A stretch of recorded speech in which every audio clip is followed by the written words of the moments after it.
Inicio una vez más a la reunión mensual del Centro de Filosofía de Derecho Penal. Recordarán ustedes que nos propusimos este año analizar el derecho penal desde su perspectiva constitucional. En la primera reunión abordamos el tema de frente y fuimos a buscar la noción de delito en la Constitución.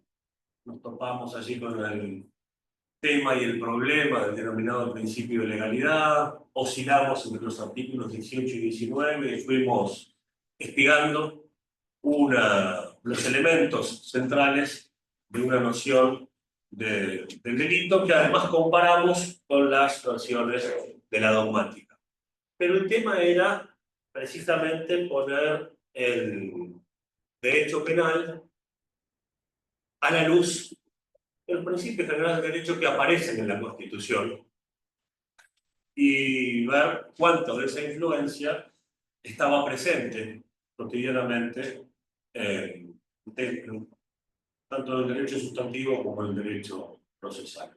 En las reuniones siguientes fuimos pasando por distintos temas, variopintos, hablamos hasta de estadísticas en alguna reunión, pero siempre no perdimos el vínculo, digamos, no perdimos la mirada, siempre hacíamos el análisis constitucional y de los principios, tanto en los temas penales como de procesal penal, ¿cierto?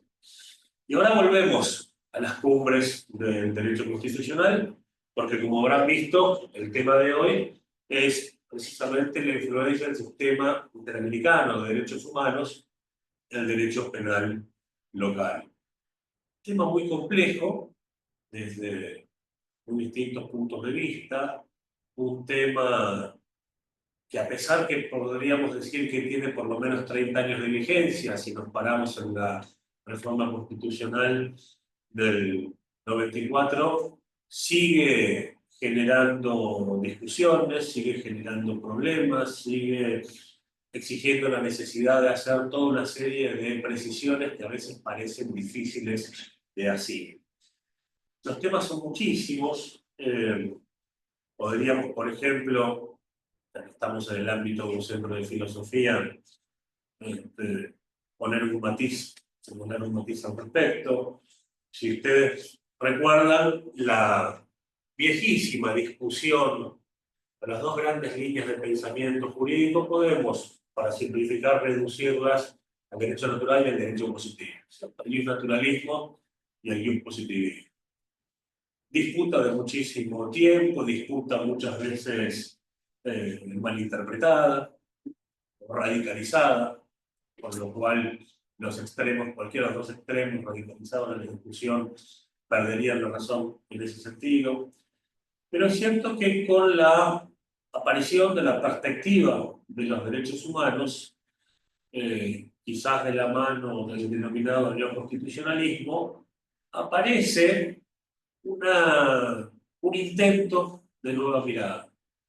Porque aparecen los derechos humanos como una vigencia que pareciera estar más allá del derecho positivo, que tienen cierta pretensión de derecho natural, pero que requieren de modo muy seguido y muy inmediato de positivización y de estar al menos plasmados en la ley.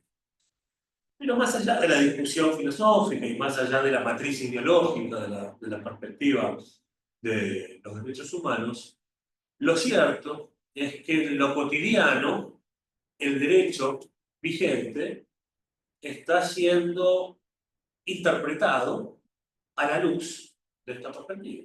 En concreto es interpretado a la luz de la perspectiva de los derechos humanos.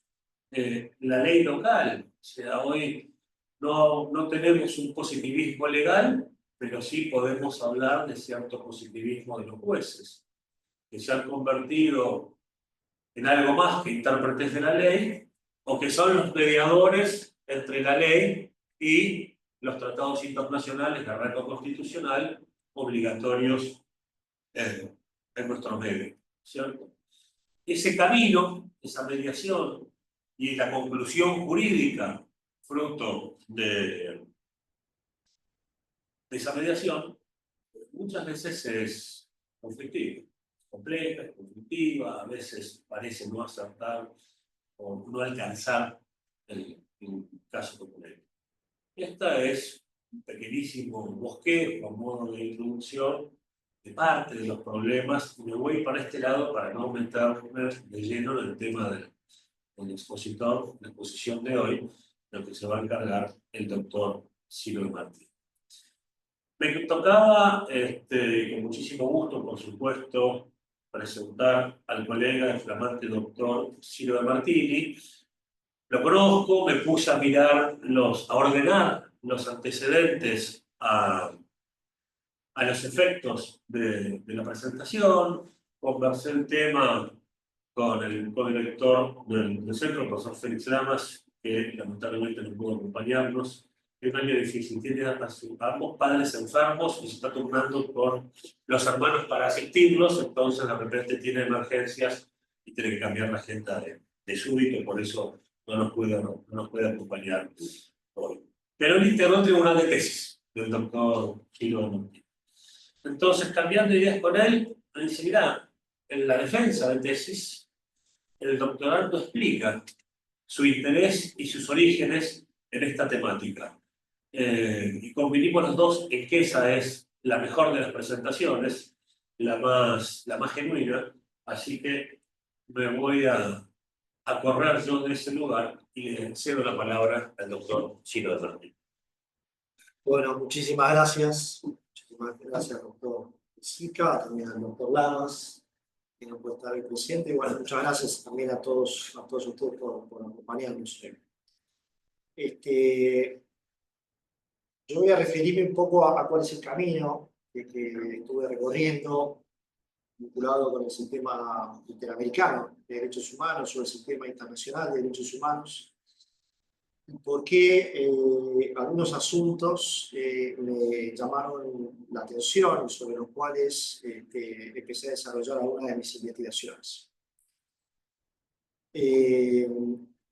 Estuve dedicado al derecho penal durante bastante tiempo de mi carrera, de hecho trabajé en la justicia federal durante un tiempo, y finalmente empecé a recorrer un camino en el derecho internacional de los derechos humanos. Esto me llevó a trabajar en la Corte Interamericana de Derechos Humanos durante un tiempo. Luego trabajé en la Comisión Interamericana también de Derechos Humanos en Washington y desarrollé algunos proyectos de investigación en algunas universidades afuera vinculadas con el impacto que tiene el derecho internacional de los derechos humanos en el ordenamiento jurídico.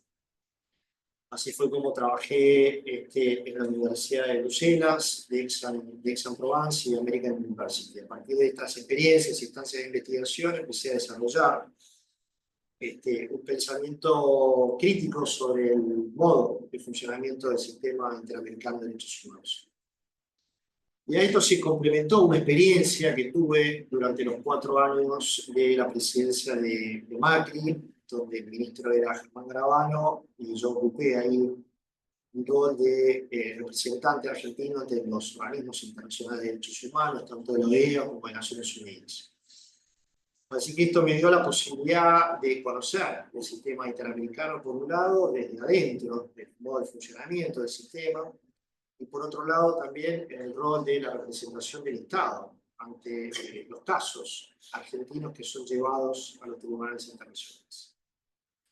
Finalmente, además en la UCA, hace ya muchos años, generamos un centro de investigación, que es un centro de investigación sobre el sistema interamericano de derechos humanos, donde ya, bueno, es un centro que lleva casi 20 años, que estamos desarrollando distintos proyectos, en general vinculados con estos temas. Parte de estas investigaciones, o una de las investigaciones sobre las cuales empecé a preguntarme, era sobre cuál era el impacto que tenía el sistema interamericano más allá de los casos que se resolvían. Empecé a comprender que cuando un tribunal internacional de derechos humanos resuelve un caso, el caso trasciende por mucho los hechos concretos de ese caso. Es decir, se toman medidas a partir de ese caso en 2 sentidos. Por un lado, se generan estándares internacionales, es decir, se define el alcance de algunas garantías penales, por ejemplo, y la Corte desarrolla distintas herramientas para que estas garantías sean obligatorias. Es decir, que los operadores de justicia de cada uno de los estados tengan la obligación de aplicar estas interpretaciones del sistema internacional. Y por el otro lado, medidas de reparación, es decir, medidas de reparación que trascienden muchas veces el caso, que los tribunales internacionales envían a modificar políticas públicas o a legislar en los estados a los efectos de modificar. Vamos a restringir la conversación sobre todo al derecho penal, ¿no? A modificar políticas o legislaciones en materia penal. Algunos casos que fueron importantes, que uno puede ver cómo ha tenido un impacto importante en términos de trascender el caso. Uno puede ver casos, por ejemplo, como fue la última tentación de Cristo, el caso de Chile, un tema de libertad de expresión, donde la Corte Interamericana, además de condenar al Estado, debía modificar la constitución política de Chile. Que finalmente Chile hace. O el caso Kimmel, por ejemplo, de Argentina, donde a partir de una condena de libertad de expresión se envía a modificar el Código Penal argentino y Argentina termina derogando los delitos de calumnia e injurias cuando se trata de asuntos de interés público. O, por ejemplo, la delimitación de la justicia, de la jurisdicción militar, en el caso Radilla Pacheco, en México, o la interpretación que hace la Corte, por ejemplo, en el caso Claudio Reyes contra Chile, donde por primera vez un tribunal internacional entiende que el acceso a la información pública deriva del derecho a la libertad de expresión. O el caso Octavio Murillo, por ejemplo, donde la Corte Interamericana hace una interpretación sobre los derechos reproductivos y sobre el estatus del embrión humano. Es decir, hay una cantidad de casos donde uno puede ver que los casos, además de resolver el caso concreto, estos casos tienen trascendencia más allá de ese caso. A partir de esto empecé a preguntarme hace muchos años cuál era la participación que tenía el sistema de justicia en la violación a los derechos humanos y qué tipo de casos se denunciaban en los tribunales internacionales donde el Poder Judicial era el que provocaba los hechos. Es decir, empecé a delimitar mi investigación a ocuparme del sistema de justicia, es decir, qué es lo que sucedía, que eran necesarios estos tribunales internacionales por las deficiencias, eventuales deficiencias de los sistemas de justicia. Así fue como desarrollé una investigación donde me puse a estudiar las denuncias que se hacen ante la Comisión Interamericana de Derechos Humanos. Recuerdo por las dudas de que la Comisión Interamericana es quien recibe las denuncias en el Sistema Interamericano de Derechos Humanos y eventualmente, luego de dictar una medida de recomendación del Estado, ante el cumplimiento de esto deriva en Costa Rica y ahí empieza el trámite ante la Corte Interamericana, que es en definitiva el Tribunal Jurisdiccional. Es decir, la Comisión Interamericana es un órgano principal de la OEA con funciones cuasi jurisdiccionales, donde ya nuestra Corte ha debatido el caso Carranza-Latruguese sobre la obligatoriedad de estas recomendaciones. Pero bueno, me puse a estudiar estos casos, que fue un estudio grande porque fue un estudio de toda la región, y a partir de ahí empecé a determinar de que casi el 60% de todo lo que se denuncia en la Comisión Interamericana de Derechos Humanos tiene como causante al Poder Judicial.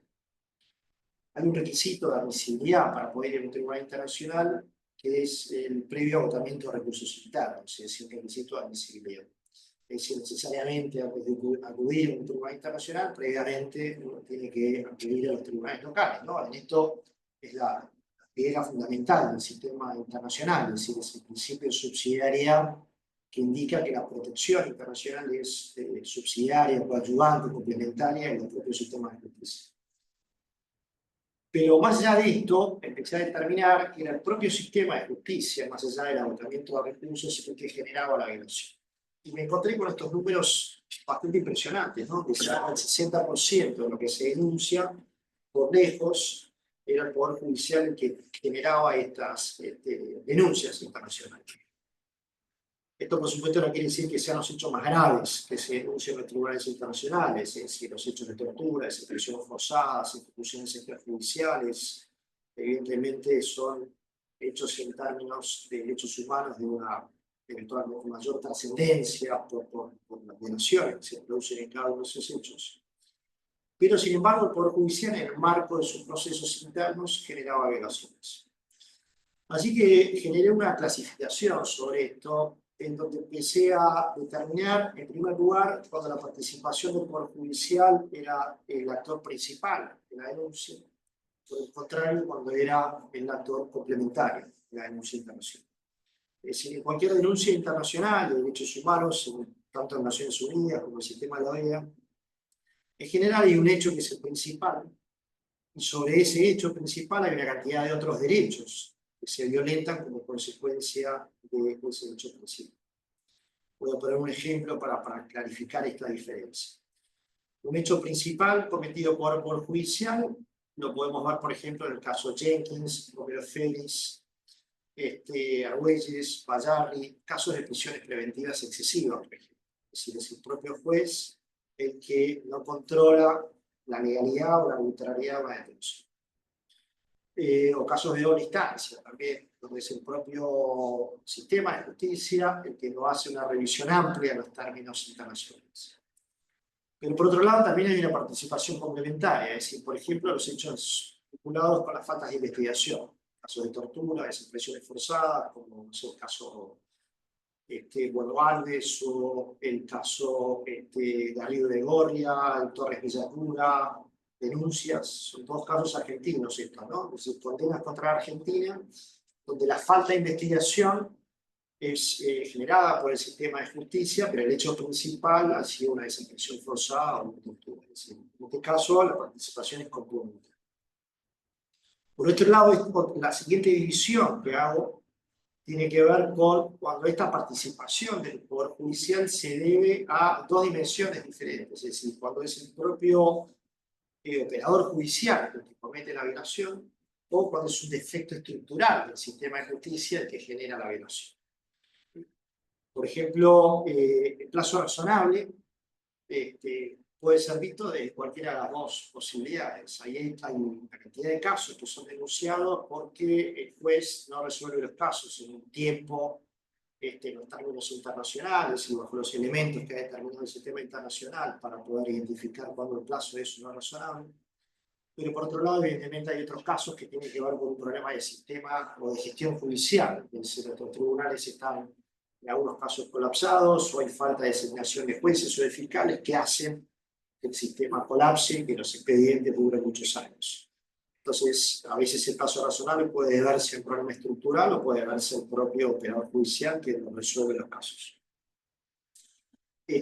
A partir entonces de esta determinación, empecé a ocuparme de los casos argentinos y cuáles son los casos argentinos, las denuncias, las condenas que ha recibido la Argentina en materia penal, por un lado, y por el otro lado, cuando el hecho fue provocado por el Poder Judicial. Es decir, me basé en estos dos elementos en esta siguiente investigación.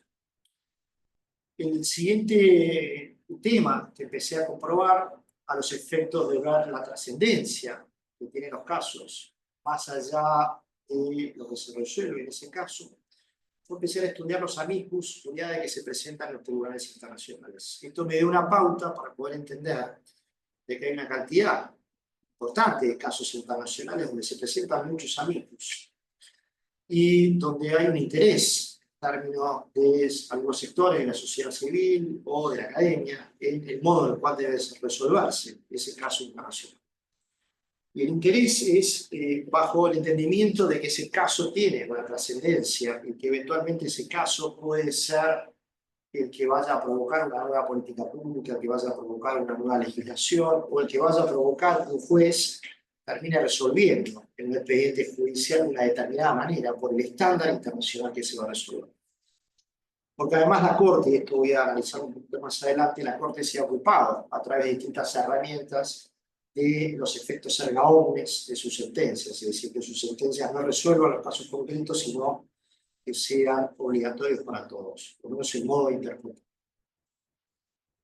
Algunos datos interesantes que encontré con este estudio vinculado con los amicus es empezar a identificar qué sectores de la sociedad civil o de la academia se presentaban preocupados por los temas que se iban a resolver.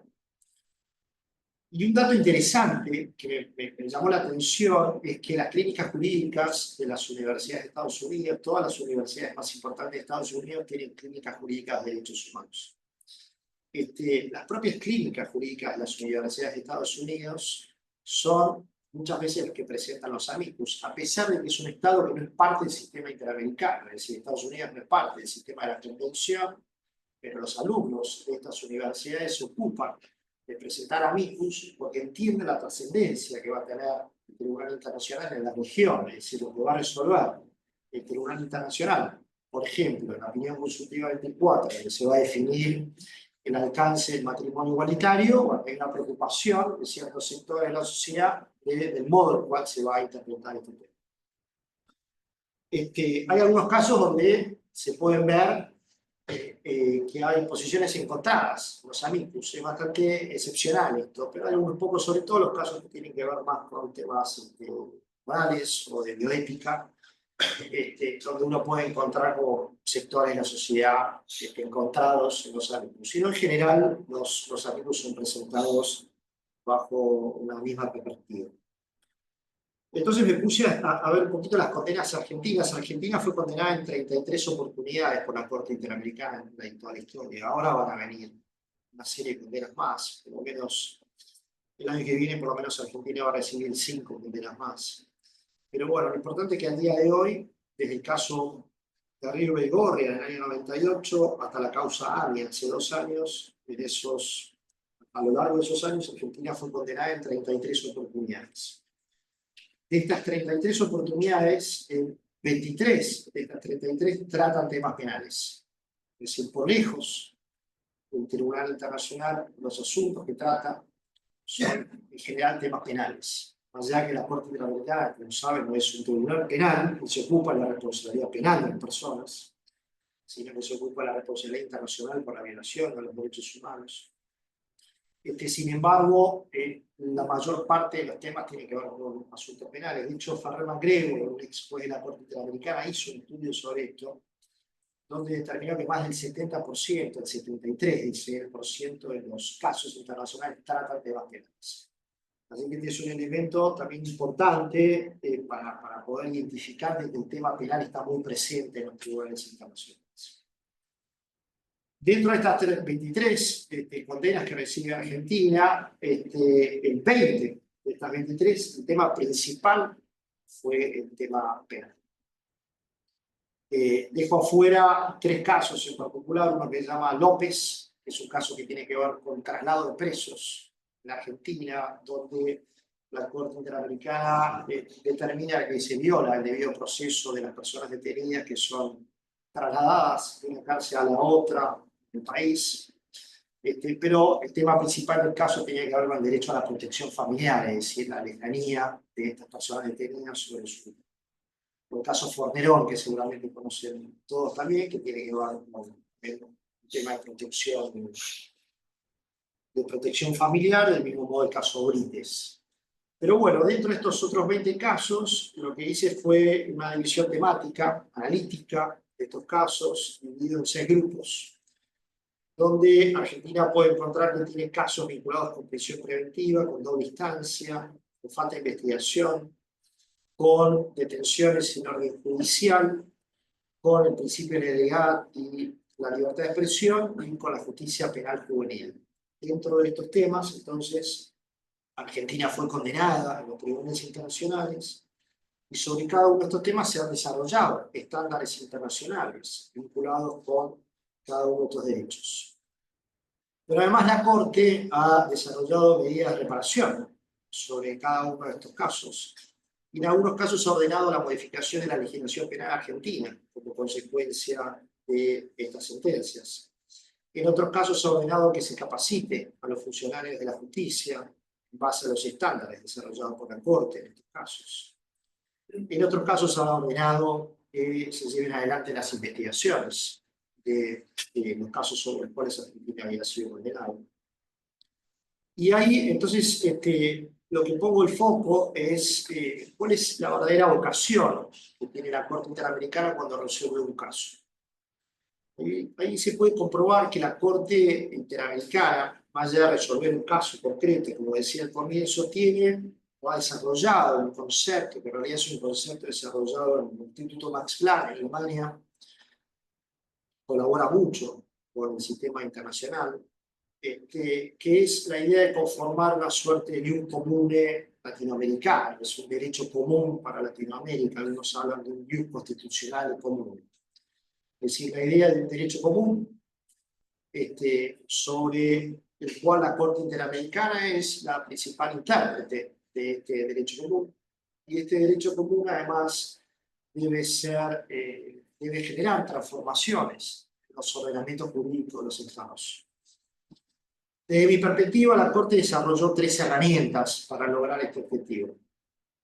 Lo primero que hizo fue generar lo que se denomina el control de convencionalidad. La doctrina del control de convencionalidad la desarrolla a partir del caso Almonacid Arellano, y después hay una serie de casos, Rosendo Cantú, trabajadores cesados del Congreso, Radilla Pacheco, la supervisión de cumplimiento de Hellman, donde la Corte Interamericana empieza a desarrollar el concepto y el alcance del control de convencionalidad, donde indica que las sentencias son obligatorias, es decir, lo que se llama la res judicata, es decir, la sentencia es obligatoria para el Estado parte. Esto le indica la propia Convención. El artículo 68.1 de la Convención indica que la sentencia es obligatoria para el Estado. Pero que además de esto, la interpretación que hace la Corte de esa sentencia es obligatoria para todos los Estados partes. Es decir, para todos los Estados partes del sistema. Es decir, que el juez, cuando tiene que resolver una sentencia, tiene que tener en cuenta no solamente la convención, sino también la interpretación hecha a la convención por parte de la Corte Interamericana. Es decir, en definitiva, lo que hace es determinar el alcance o los efectos erga omnes de sus sentencias. Esto va desarrollando distintas dimensiones sobre esto. Saués determina que en definitiva lo que la Corte hace es una interpretación mutativa por adición, es decir, lo que hace es incorporar al tratado internacional algo que el tratado originalmente no establecía, es decir, establece nuevas obligaciones para los estados que ahora deben cumplir además las interpretaciones dispuestas por la Corte. Y esto lo hace en 2 dimensiones, es decir, una dimensión que se denomina dimensión represiva, es decir, la inaplicación de la norma, cosa contraria al estándar internacional, o la interpretación conforme, la interpretación constructiva, es decir, cuando se aplica una norma, esa norma debe ser aplicada conforme al corpus iuris interamericano, que es un concepto complejo, que podemos desarrollarlo después, pero que me extendería bastante. Pero básicamente tiene que ver con cuando la Corte desarrolla o interpreta una sentencia, tiene en cuenta una conformación, este corpus que ella misma va desarrollando a partir de los tratados y las interpretaciones que va desarrollando estos tratados. Así que este es el primer elemento, desarrollo del control de convencionalidad, la primera herramienta, ¿no? Para que los operadores judiciales tengan en cuenta la interpretación.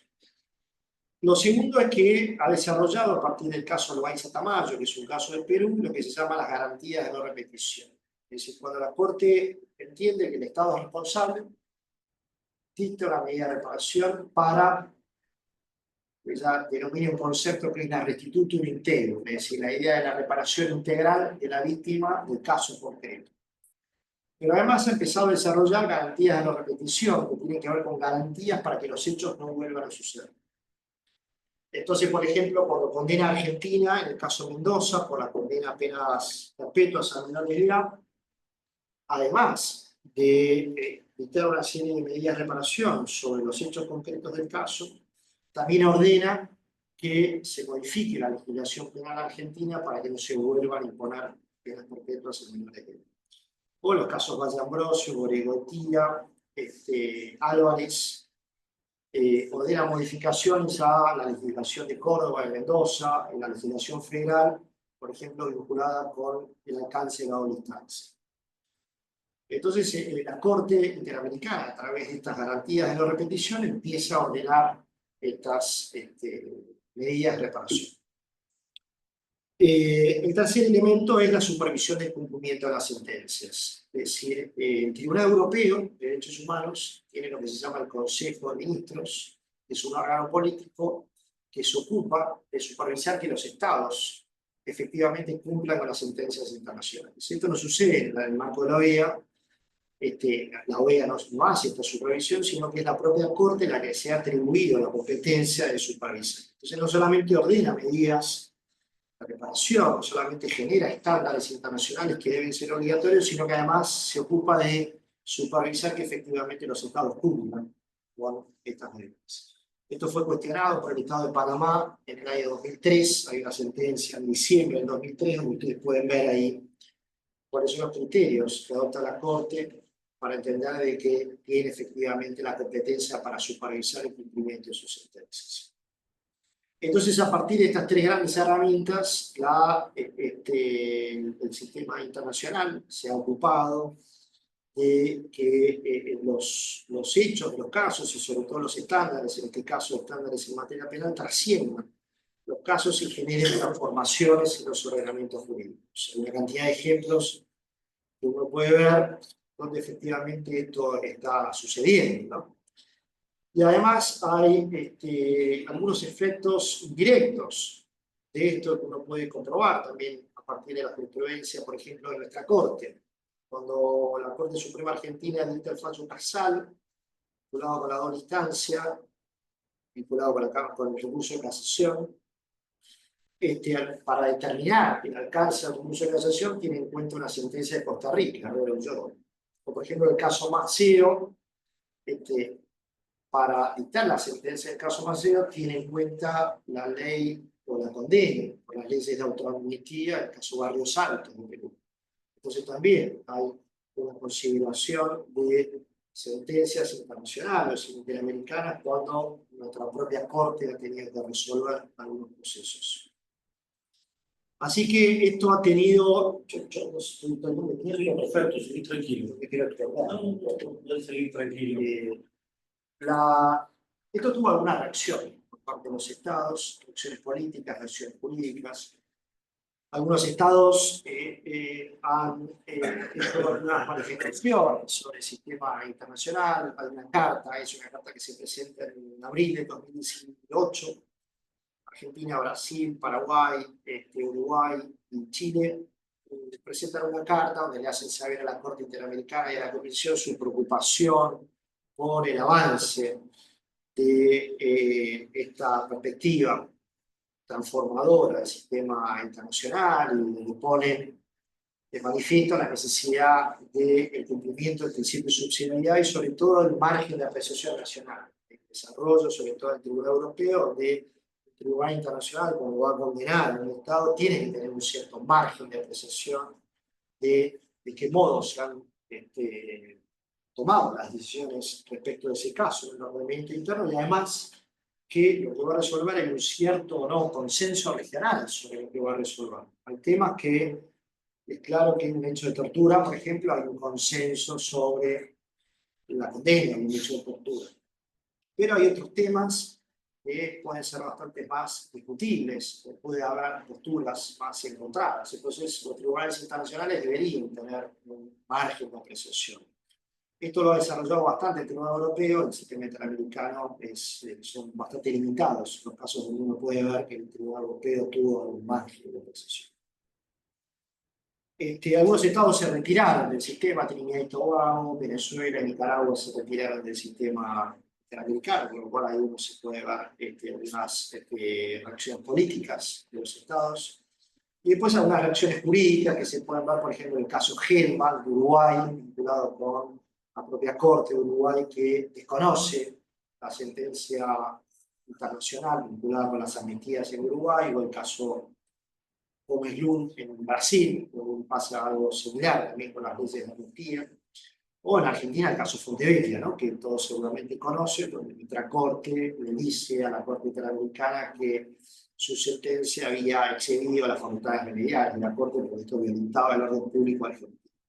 Entonces ahí hay algunos ejemplos de cómo también hay alguna reacción de los estados por parte de este avance del sistema internacional. Nuestra Corte Suprema, si analizamos nuestra Corte Suprema y el modo en el cual se ha recepcionado los estándares internacionales, desde el caso Legian, Foix, de antes de la reforma constitucional, que después pasando por Giroli, Filicetti, Acosta, Casal, Maceo, uno puede comprobar ahí un estándar más o menos general, donde nuestra Corte viene sosteniendo ya desde siempre, de que las interpretaciones hechas por el Sistema Internacional de Derechos Humanos deben ser una pauta insolayable de interpretación. Es decir, nuestra Corte no dice que las interpretaciones hechas por la Corte sean obligatorias, como lo impone el control de convencionalidad, sino lo que dice es que debe ser una pauta insolayable de interpretación.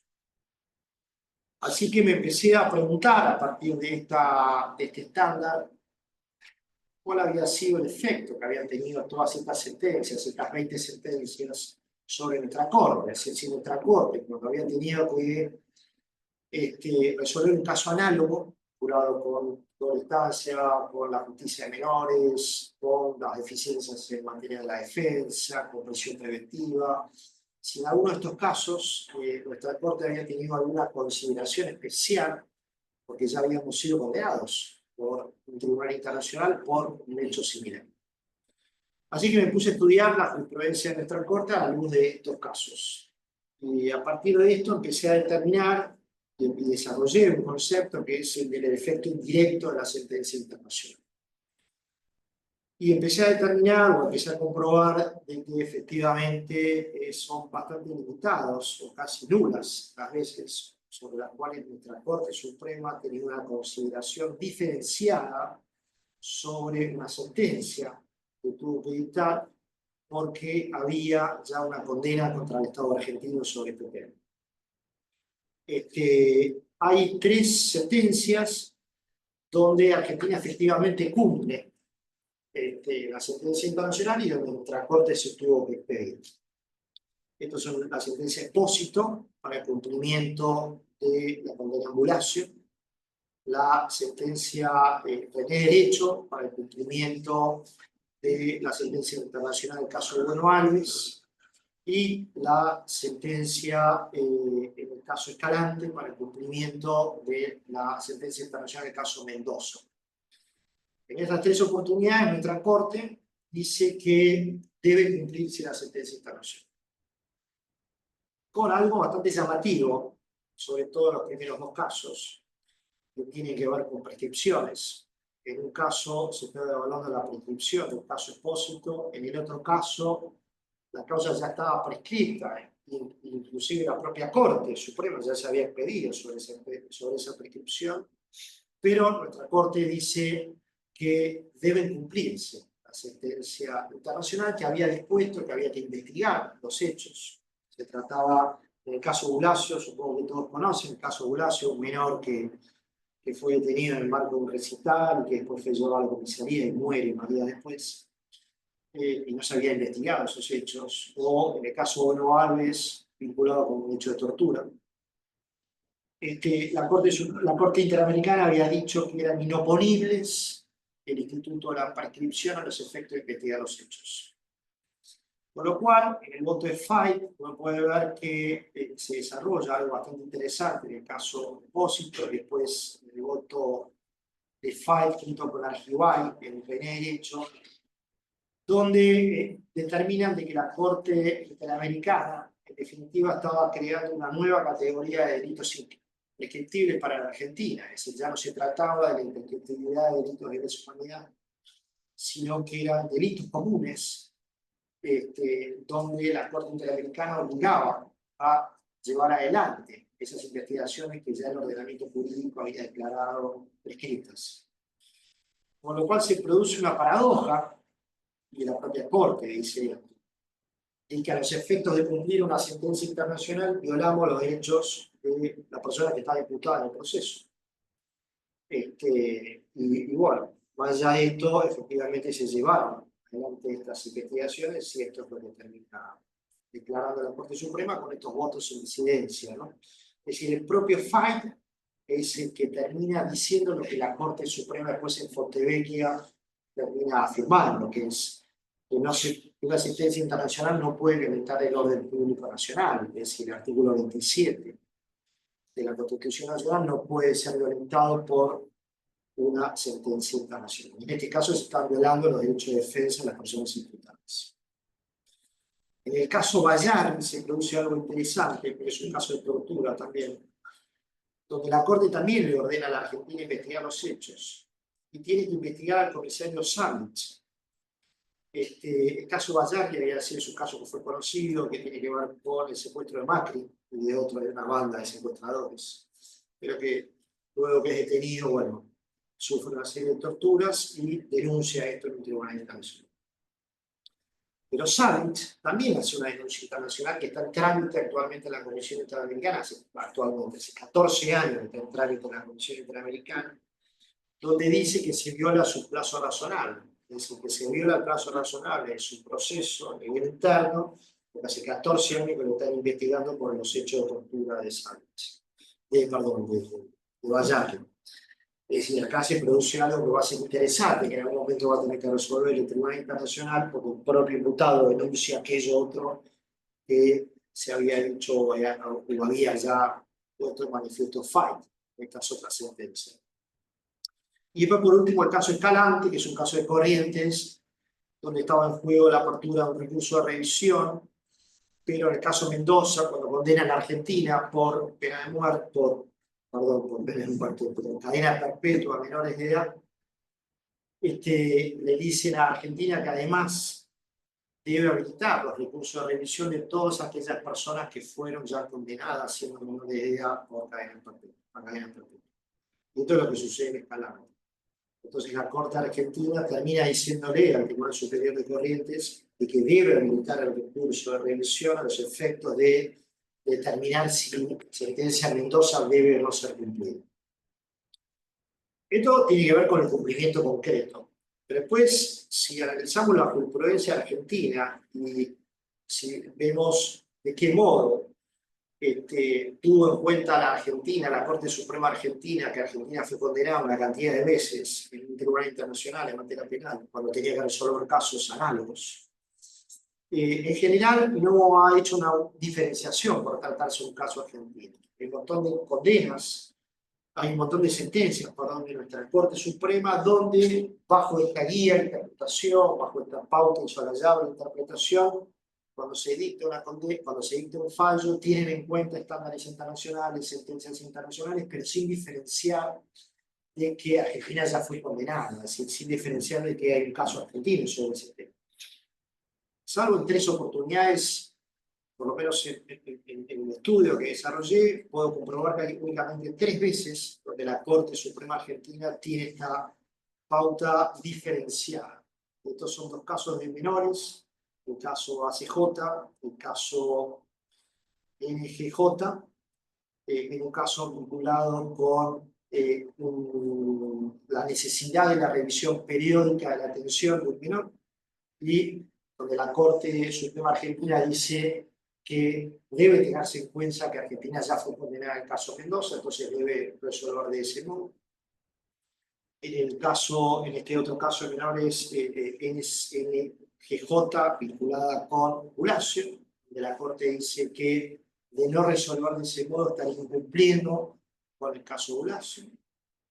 Y después, el otro caso que es conocido, que es el fallo Duarte, donde la Corte Suprema Argentina crea lo que se llama o denomina la casación horizontal, en donde tuvo en cuenta la sentencia contra Argentina en el caso Mohamed. Y ahí se crea en Argentina la casación, el recurso de casación horizontal. Es decir, únicamente en estos 3 casos uno puede comprobar de que Argentina o la Corte Argentina tuvo en cuenta de modo diferenciado la Argentina ya había recibido. Yo creo, y esta es mi posición también después de esta investigación, de que la Corte Suprema Argentina debería tener una pauta insolayable de interpretación reforzada cuando Argentina ya fue condenada por un hecho similar. Lo cual no quiere decir que eso sea obligatorio, ni que la interpretación sea obligatoria. La Corte Suprema creo que puede apartarse, pero debe tener en cuenta que Argentina ya fue condenada por ese tema. Así que a partir de todo esto empecé a determinar, y lo que uno entonces puede ver, conclusión, de que hay un problema de eficiencia del sistema de justicia, de que el sistema de justicia genera denuncias internacionales, de que el sistema internacional se ocupa de que los casos sean obligatorios o intenta por lo menos generar este proceso de transformación y este proceso de generación de un derecho común a partir de estas tres herramientas que mencionamos, donde hay una reacción por parte de los estados y donde nuestra Corte tiene en cuenta las sentencias internacionales, pero no de un modo diferenciado, y además de ningún modo entiende de que las interpretaciones sean obligatorias. El caso más claro, por lo menos en términos de cumplimiento, es la sentencia Fontevecchia, donde claramente la Corte Suprema Argentina le dice a la Corte Internacional de que se ha excedido sus facultades propias. Bueno, con esto no quiero exceder mucho más, pero bueno, algunos conceptos vinculados con este tema. Bien, muchas gracias.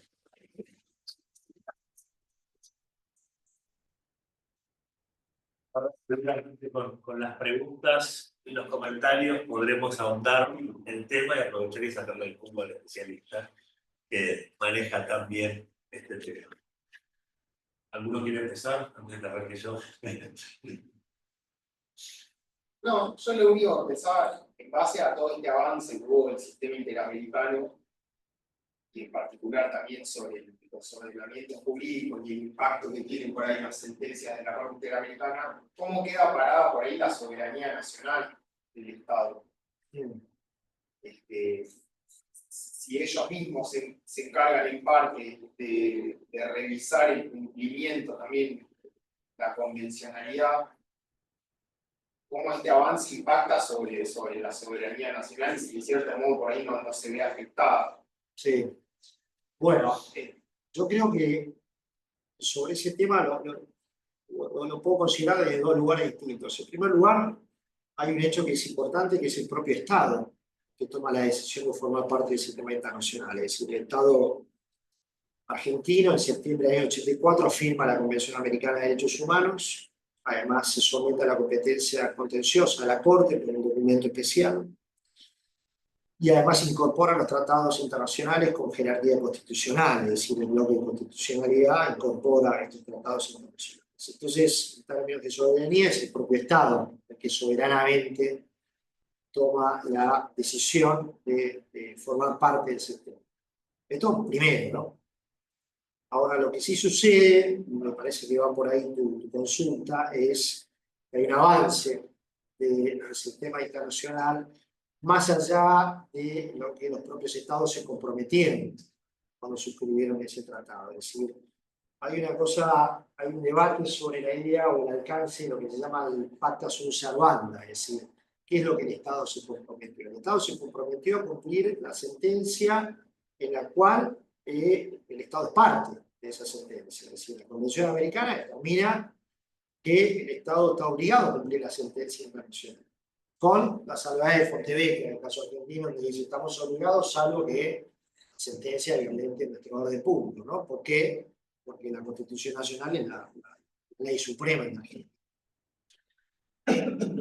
Entonces, hay una pretensión, obviamente, del sistema internacional de poner en crisis el principio de soberanía cuando desarrolla la idea de que los estados deben estar obligados a cumplir sus interpretaciones más allá del caso concreto. Y además hay algunos ejemplos interesantes que uno puede ver si se analizan las sentencias internacionales bajo lo que se llama el principio de subsidiariedad. El principio de subsidiariedad lo que determina, en primer lugar, es que, como dije en algún momento, el Tribunal Internacional es complementario, coayudante. Y esto tiene dos elementos importantes. Lo primero, que primero se tiene que agotar los recursos internos para que el Tribunal Internacional intervenga. El segundo, que el Tribunal Internacional no puede constituirse en una cuarta instancia. Si el Tribunal Internacional no puede constituirse en una instancia de apelación, sino que el Tribunal Internacional lo que se tiene que ocupar, y está delimitada su competencia, es si el Estado ha o no violado derechos humanos en el marco de los hechos que son denunciados. Y comprender bien el principio de subsidiariedad implica entender de que no hay una relación jerárquica, es decir, no puede haber un avasallamiento de la soberanía por parte de un tribunal internacional sobre los estados, porque no hay una relación jerárquica entre el sistema internacional y los sistemas nacionales. Son sistemas diferentes, con actores diferentes, con procedimientos diferentes, que se ocupan de asuntos diferentes. Entonces no hay una relación jerárquica, sino que debe haber lo que se llama un diálogo bidireccional entre el sistema internacional y los sistemas nacionales. A pesar de esto, si uno analiza las condenas contra la Argentina, por ejemplo, y analiza cuál fue la postura del Estado argentino cuando se defendió en esos casos, en muchos casos, donde se puede comprobar de que Argentina manifiesta en el marco de esos casos, por ejemplo, que no serían necesarias esas medidas de reparación, porque Argentina ya las habría cumplido o ya la legislación sería suficiente. Sin embargo, la Corte Interamericana ordena, por ejemplo, medidas de reparación. Voy a poner un ejemplo para que se entienda. En los casos de doble instancia, Argentina fue condenada 5 veces. De estas 5 veces, en 3 de estas 5, el Estado argentino, cuando fue a la audiencia, le dijo a la Corte que no es necesario modificar la legislación en materia de doble instancia, porque ya está el fallo Casal, que obliga a los tribunales internacionales a tener un recurso amplio, una consideración amplia en materia de casación. Sin embargo, la Corte Interamericana dice que, más allá del fallo Casal, le ordena a la Argentina que modifique su legislación.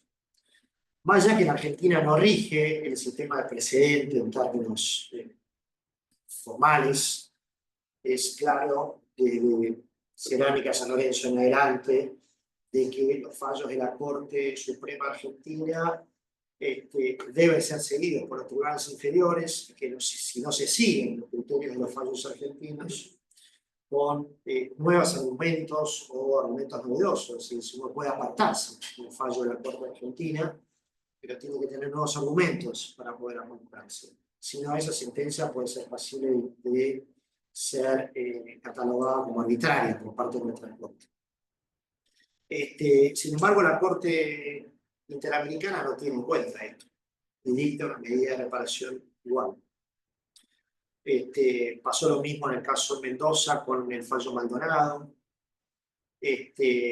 Pasó lo mismo, por ejemplo, con los casos Fernández Prieto, Tumbeiro, vinculados con detención del señor judicial, donde no se tiene en consideración la jurisprudencia argentina. O, por ejemplo, con la implementación del Código Procesal Penal Federal, donde la Corte no tiene en cuenta de que ya se estaba implementando, por ejemplo, el artículo 358 del Código Procesal Penal Federal, vinculado con el alcance de los recursos de información. Entonces, hay un montón de ejemplos que uno puede encontrar donde hay algún avance hacia los estados, más allá de la defensa, ¿no?, de los estados. Por eso hay una permanente tensión en términos de soberanía. Pero bueno, en resumen, para no extenderme, lo primero que creo es el propio Estado, el que tiene también la posibilidad de retirarse del sistema. Lo que sí es importante es establecer un mecanismo de diálogo entre el sistema internacional y los sistemas nacionales. Porque creo también de que los sistemas internacionales son importantes, también porque hay muchas sentencias que han sido también muy importantes. Y porque hay estados, no es el caso de Argentina, pero hay algunos estados donde tienen grandes deficiencias en términos de democracia. Entonces también es necesario, en algunos casos, que existan estos tribunales internacionales. Pero bueno, no sé si para esto. Sí, pues. ¿Alguien más? Pregunto yo. Buenas tardes. Sí, adelante. ¿Cómo va? Buenas tardes. Ahí tengo una pregunta respecto de la pregunta del señor que preguntó, el abogado, el tema de la soberanía, la afectación a la soberanía nacional respecto de la sentencia de la Corte Interamericana. Sería conveniente, bueno, creo que no hay una distinción entre cuando la sentencia que se dicta o el objeto de la sentencia recurrida está referida a derechos, a derechos que son cuestiones penales, como usted dice, que claramente está en juego el bien común y es como que puede intervenir la Corte Interamericana en alguna falla del Estado, en la investigación de un delito, o en la violación del plazo razonable, o en la condena de un condenado sin prueba, una cuestión penal así, pero cuando es cuestión de familia, derecho de familia, patria potestad, derecho reproductivo y derecho de salud reproductiva, o sea, la obligación de la Corte, la sentencia de la Corte que obligue al Estado Nacional a modificar la legislación nacional obliga a un tribunal local a dictar un fallo en esa materia tan sensible, es distinto. O sea, es distinto la materia sobre la cual versa la cuestión justiciable. Si es materia penal, donde sí puede haber una violación a la justicia, entonces hace falta que la Corte Interamericana lo repare cuando está en juego un derecho, son derechos, estos derechos que yo he mencionado, en los cuales están en mucha conexión con la tradición del local, de cada país que integra la Corte Interamericana, si es en materia de tradiciones culturales, religión. Creo que yo sería una distinción que habría que hacerla ahí. Bien. Bueno, muchas gracias por la pregunta. Sí, yo coincido con eso. A ver, la Corte Interamericana, cuando tiene que resolver algunas sentencias vinculadas con comunidades indígenas, que hay mucha jurisprudencia vinculada con comunidades indígenas, la Corte desarrolla algunos criterios específicos porque entiende de que hay cierta necesidad de considerar el multiculturalismo, las costumbres, las tradiciones, es decir, hay como un respeto por parte de la Corte Interamericana cuando tiene que resolver asuntos vinculados con comunidades indígenas. Pero cuando tiene que resolver este tipo de casos, por el contrario, no hace esta misma consideración. Hay 3 o 4 sentencias que tienen que ver con esto que mencionás. El caso Octavia Murillo, el caso Karen Atala, que es un caso vinculado con el principio de igualdad y no discriminación, una mujer que estaba casada, con hijos, toma la decisión de divorciarse y se junta con otra mujer. Y entonces su padre inicia un proceso interno, esto fue en Chile, para quedarse con la tenencia de sus hijos. Y ahí la Corte desarrolla, bajo el principio de igualdad y no discriminación, que por asuntos como no me estoy pensando en términos que utiliza precisamente, pero bueno, por asuntos vinculados con género, no puede o rige el principio de igualdad y no discriminación. O el caso Octavia, que dije hace un rato, o el caso Beatriz, por ejemplo, vinculado con aborto, que es una sentencia hace poco, o la opinión 24, vinculada con matrimonio igualitario. En esos casos hay una gran preocupación. De hecho, son los casos donde más amicus se presentaron en la historia de la Corte. Cada uno de estos casos que acabo de decir. Donde hay una gran preocupación, donde la Corte no se exceda sus interpretaciones y donde hay un reclamo, de esto que mencionaba antes, donde la Corte debe tener lo que se llama un principio o un margen de apreciación nacional. Es decir, la Corte, en casos en donde no hay un consenso regional sobre ciertos temas o el modo de interpretar ciertos temas, debería tener un margen de apreciación y no meterse en estos temas, no definir derecho de un modo tan amplio o tan determinante, tan delimitado, y mucho menos ordenar medidas de reparación en términos legislativos. Pero sí, esto es un tema de mucha tensión, el sistema internacional. De hecho, hay muchos sectores de la sociedad civil que impulsan la idea de estados que deben retirarse del sistema justamente por el avance de estos temas. Pero bueno, es un tema bastante complejo también, ¿no? Hay una publicación bastante interesante de una organización que se llama Global Center, donde analiza las fuentes de financiación sistema internacional y en el que se pueden comprobar cómo muchas de las fuentes de financiación del sistema internacional provienen de agendas que promueven este tipo de derechos. Así que sí, hay un tema de mucha atención. Considero que eventualmente los temas penales son más sencillos, en principio, ¿no? Algunos. Desde el punto de vista nacional, la Corte ha caracterizado o sostenido que los fallos de la Corte Americana son adaptados a la interpretación de la interpretación del siglo XX. Después, incluso el Arriaga dijo que no tener en cuenta esas interpretaciones, incluso por experiencias en otros países, cuando fueron invocadas en un juicio, causa la arbitrariedad de la sentencia.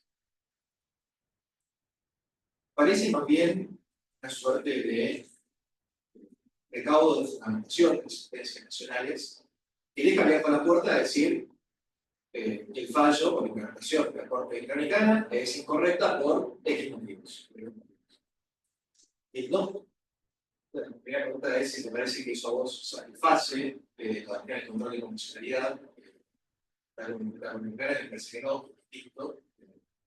Y por otro lado, te quería preguntar si te parece el enfoque correcto, en un cuento de si una fe o una compañía, se entiende que, bueno, se puede dar cierta diferencia con la norma interamericana en los tribunales especializados para interpretar un instrumento respecto a jueces argentinos que no necesariamente son especialistas en eso, aunque por el control de constitucionalidad, que lo pueden hacer.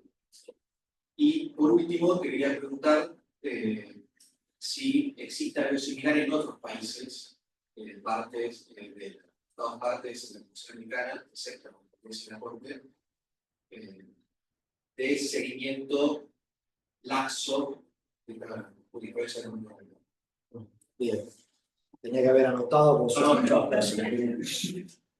Bueno, voy a, si hay algo que me olvido, ahí te pido disculpas y me reiterarás el tema. A ver, desde la perspectiva del sistema internacional, no es lo que pretende el control de convencionalidad. El control de convencionalidad pretende algo bastante más amplio, que la consideración de sus sentencias o de sus interpretaciones.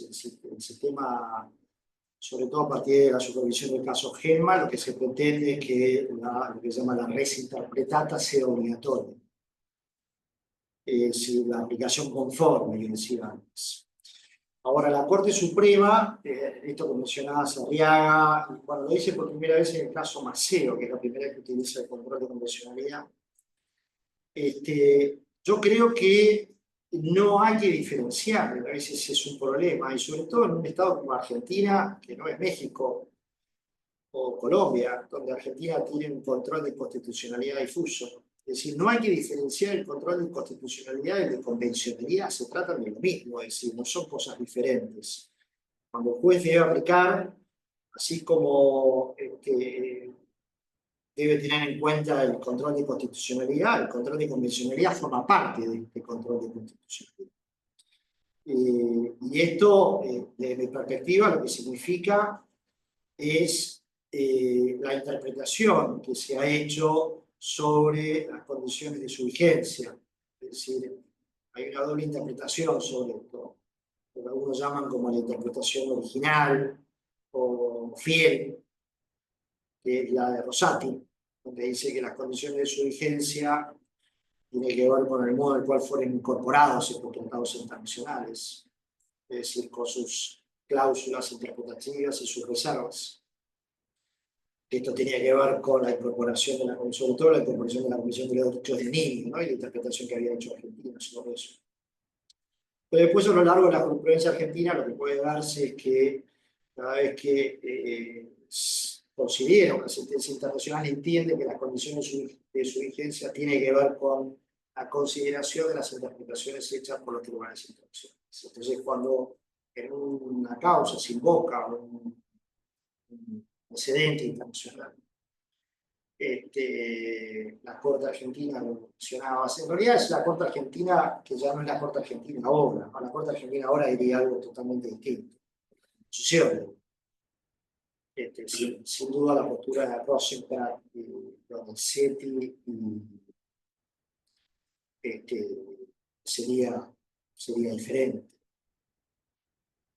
Lorenzetti fue, si no me equivoco, no sé si fue el único que votó en disidencia en Carranza la Trudez, cuando se estaba interpretando el alcance de los informes de la Comisión Interamericana. Así que sin duda sería distinto, pero sí creo que lo que dije antes, mi perspectiva debe ser considerada el presidente internacional cuando hay una condena contra Argentina.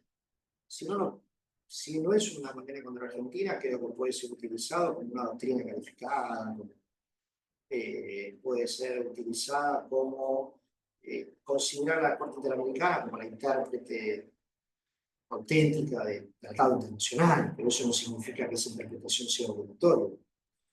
Pero sí creo que debe haber una pauta solayar de interpretación reforzada, esto que decía antes, cuando hay un caso que Argentina fue condenada. Menos puede apartarse, pero debe tenerse en cuenta. Eso es lo que pienso. Pero sin ninguna duda tiene que ver con otro alcance totalmente diferente al control de convencionalidad en los términos planteados por el sistema internacional. El sistema internacional tiene otra proporción, el control de convencionalidad. No sé si toqué todos los temas. No, la última era si en otros países sí, también en otros países. sistema. Bueno, hay dos países. Argentina no tiene una ley de ejecución de sentencias internacionales. Hay, que yo sepa, por lo menos 40 proyectos presentados en el Congreso para reglamentar la ejecución de las sentencias internacionales. Pero en Argentina esto no existe. Lo único que existe en Argentina es el artículo 366 del Código Procesal, que establece que ante una condena internacional se habilita el recurso, la previsión. Simplemente eso. Pero no hay una ley de ejecución. Pero sí hay en Perú y hay en Costa Rica. En Perú hay una ley específica que establece la obligatoriedad de las interpretaciones de la Corte Interamericana.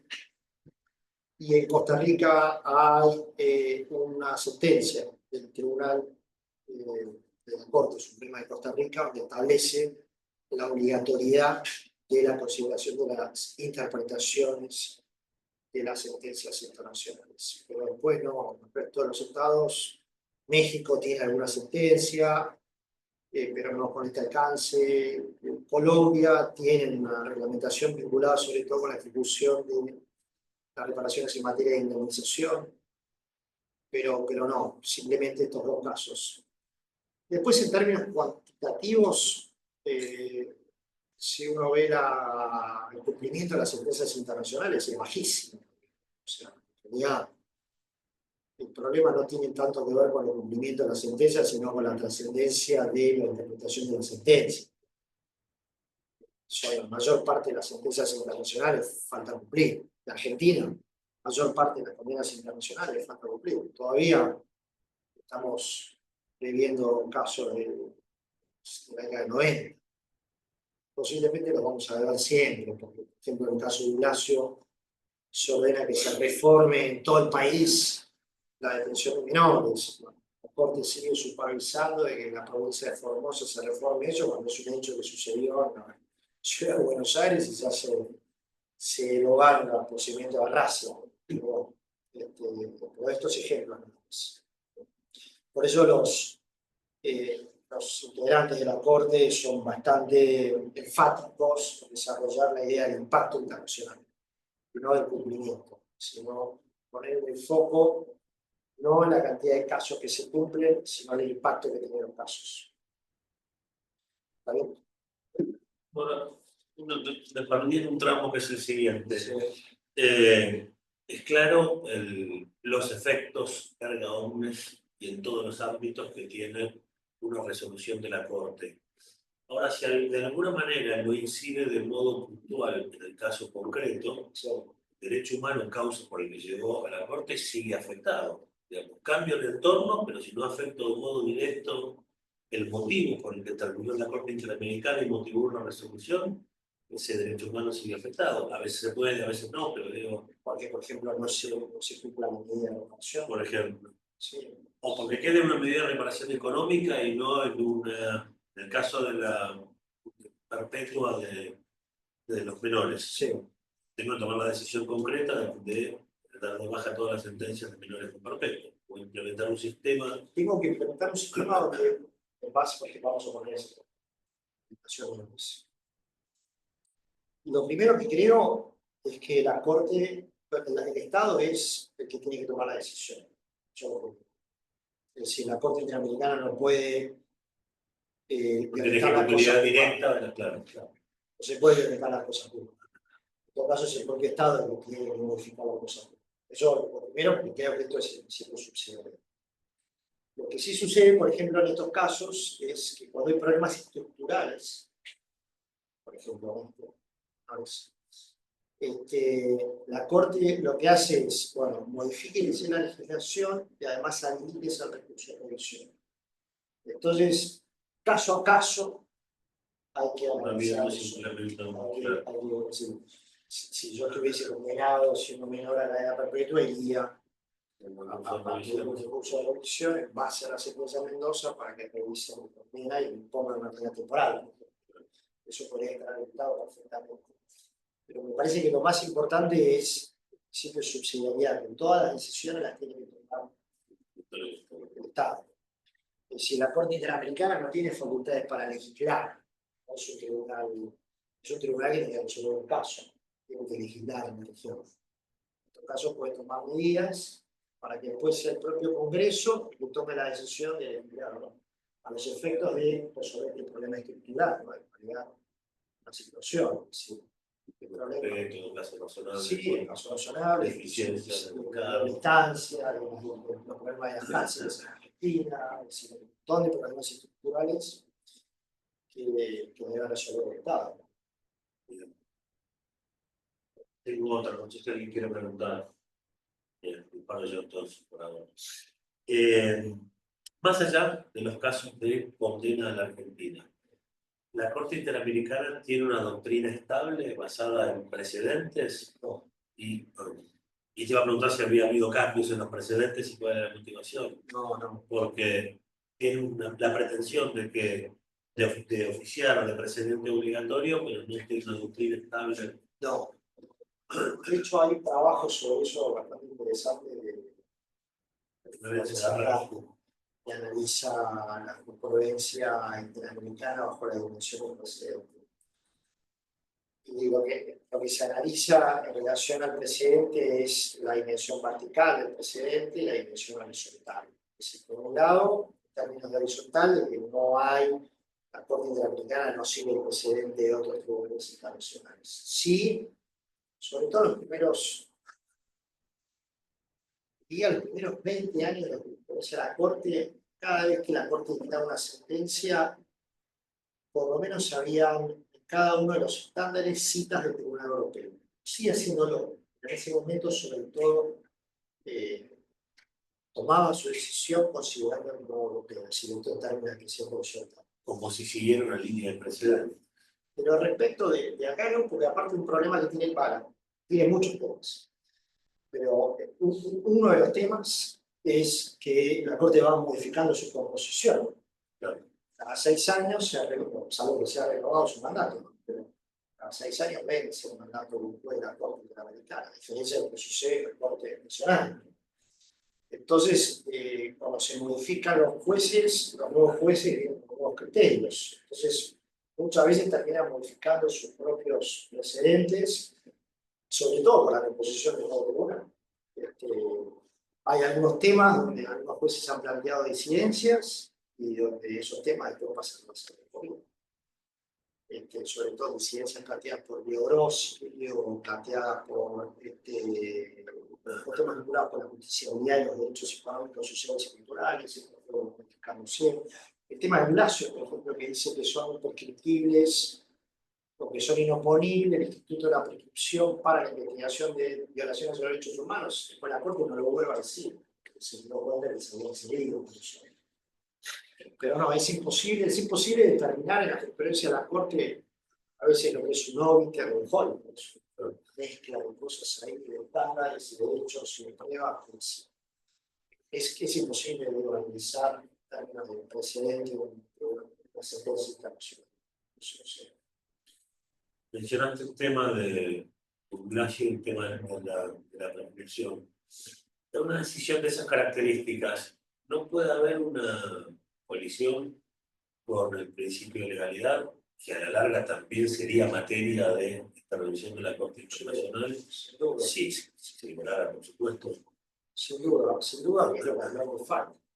Lo que Fine su voto, en Bulacio, que la sentencia de Expósito, no vota en disidencia, porque en realidad sigue el dictamen del procurador, donde se termina declarando la prescripción de la causa. Pero sí evita en disidencia en el derecho. En los dos casos dice algo similar. Pasa este problema. Es decir, el cumplimiento de la sentencia internacional puede traer como consecuencia la generación de una nueva violación. En este caso, por la violación de los derechos de la persona imputada. ¿Qué es lo interesante y lo que puede llegar a pasar en SALT, que mencionaba antes? Bueno, claro. Sí, una contradicción de muchos. Respecto al principio de legalidad, Argentina fue condenada en el caso Kirchner. Y ahí es llamativo, porque el caso Kirchner tiene que ver con un tema de libertad de expresión, donde lo que se estaba discutiendo era si los asuntos de interés público pueden ser penados. La consecuencia del caso es que Argentina termina derogando, como consecuencia de esta sentencia, los delitos de calumnia y injuria cuando se trata de asuntos de interés público. Pero la Corte Interamericana dice que Argentina violó el principio de legalidad en ese caso, a pesar de que es un tema que no fue debatido en ningún momento del proceso. Es decir, el Estado pudo defenderse sobre ese tema, y las partes lo plantearon.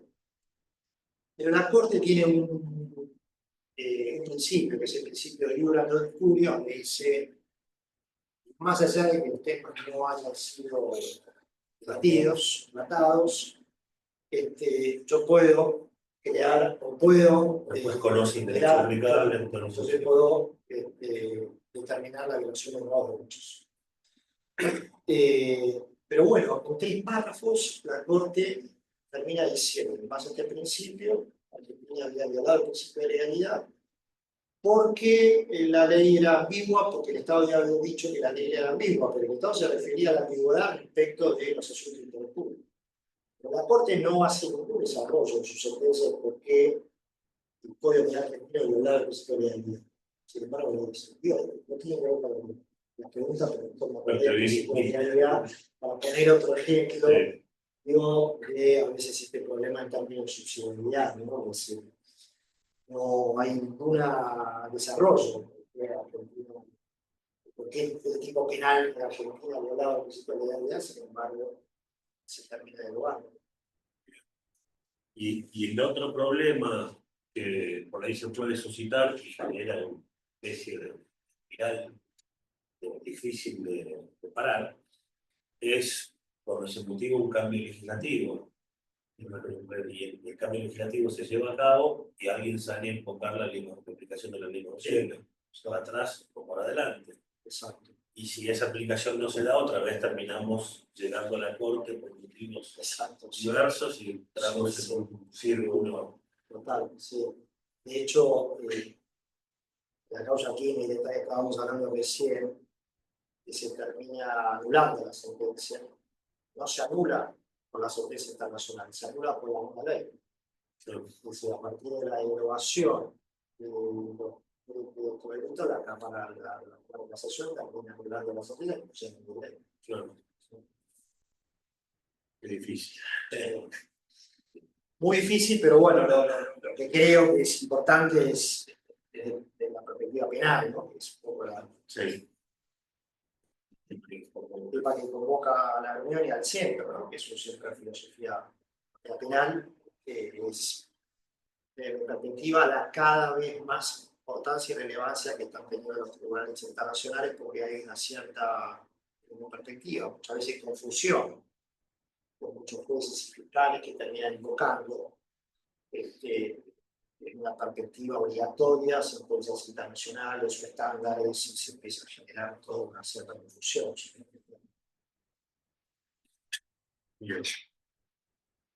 ¿Un comentario? Sí. Se llegó a hablar una vez que la Corte falle diferente respecto de países sobre el mismo tema, siempre respecto a lo que es el derecho penal, así como preguntaba Miguel, pero, bueno, que si la jurisprudencia de la Corte en cuanto al tiempo era estable, digamos que mi pregunta sea respecto a lo mismo, pero no es una cuestión de tiempo, es una cuestión geográfica, de que si sobre la misma materia, dentro de lo que es el derecho penal, a dos países se lo condenó de maneras distintas. Yo creo que no. No recuerdo en ningún caso que sea así. Pero voy a poner un ejemplo acá. Hay un caso que tiene que ver con comunidades indígenas,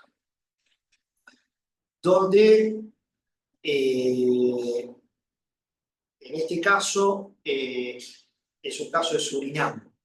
En este caso la Corte tiene en consideración de que Surinam, no, perdón, de Ecuador, no, Ecuador, caso de Ecuador, donde tiene en cuenta de que Ecuador era parte del convenio 169 de la OIT, tiene que ver con el tema de consulta previa libre e informada a las comunidades indígenas cuando va a desarrollar un proyecto. Y al ser parte de esto genera un estándar, que es lo que dije en algún momento, que tiene que ver con el Corpus Juris interamericano, y genera un estándar sobre los alcances del consentimiento, de qué modo debe prestarse el consentimiento.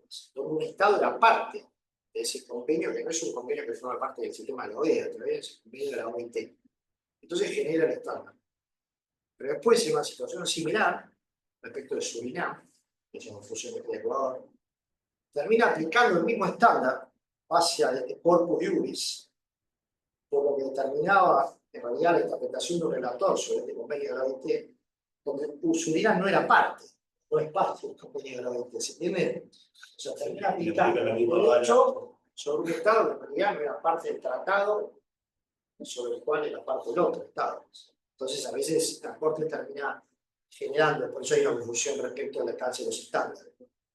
Termina generando un estándar para aplicar el derecho a un caso y después lo hace del mismo modo en otro. Es decir, no tiene exactamente que ver con tu pregunta, en el sentido de que sí fue diferente, pero sí en términos de que a veces pasa esto. Entonces, el problema del control de convencionalidad, desde mi perspectiva, no tiene tanto que ver con que la Corte interprete el derecho, con el modo, ni siquiera el modo en el cual interpreta el derecho. El problema es que el control de convencionalidad es una regla hermenéutica donde hace un rediseño institucional del sistema, donde empieza a crear obligaciones nuevas a los estados que los estados no habían asumido originalmente. Y además tiene un problema en términos de las fuentes del derecho.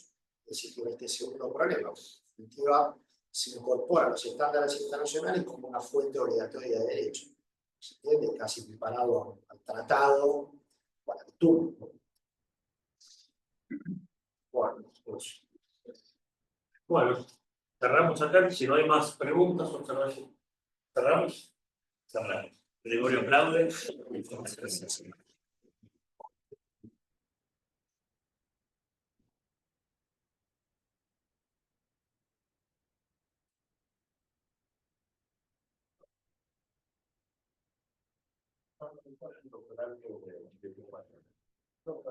Sí. Haciendo una tesis sobre si el arrepentimiento tiene efectos jurídicos penales.